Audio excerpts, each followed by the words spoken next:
a favorite expat hotspot, so you can't go wrong. You can unlock that for a lifetime.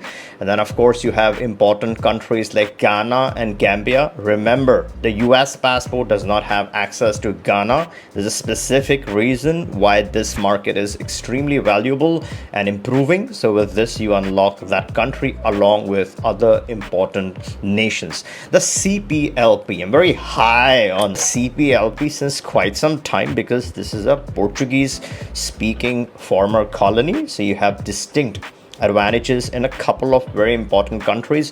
One is Brazil. And Brazil, why? Because again, there's a CPLP residency potential. Again, you got to verify it with them. This is not immigration advice, but you got to understand what CPLP is or the advantages. So yes, you have the CPLP residency permit that gets you started in Brazil.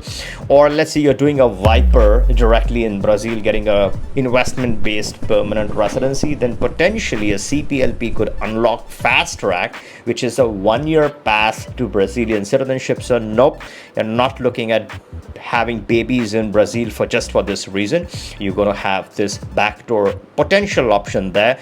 And there's also some language benefits, right? People coming from a former Portuguese colony or a country have some language waiver options. And again, you got to check all of this. So Brazil is one angle of this. The second important thing that this could unlock is Portugal residency. Instantly, you're looking at a CPLP residency potential.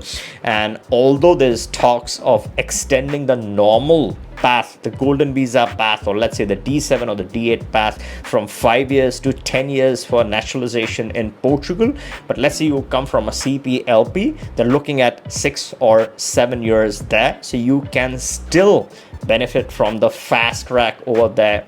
And again, we got to see what that's going to be. If you're subscribed to the channel, you're going to be first to notified whatever happens to the Portuguese option. So make sure you're subscribed. And then also there's some language waiver benefits potentially in Portugal. This is not always guaranteed, but if you come from a Portuguese speaking country, there's always that possibility of gaining advantage there. Those are the two straight advantages. The third advantage is the best possible due diligence that's in your favor. That's private. That's a private bond between you, the citizen, and the country that's providing the citizenship. So the due diligence is super quick, super fast, super strong. It's favorable to you. It's private. It's discreet. It asks you for common sense documentation. It doesn't blow you out of the water like other CBIs. Other CBIs do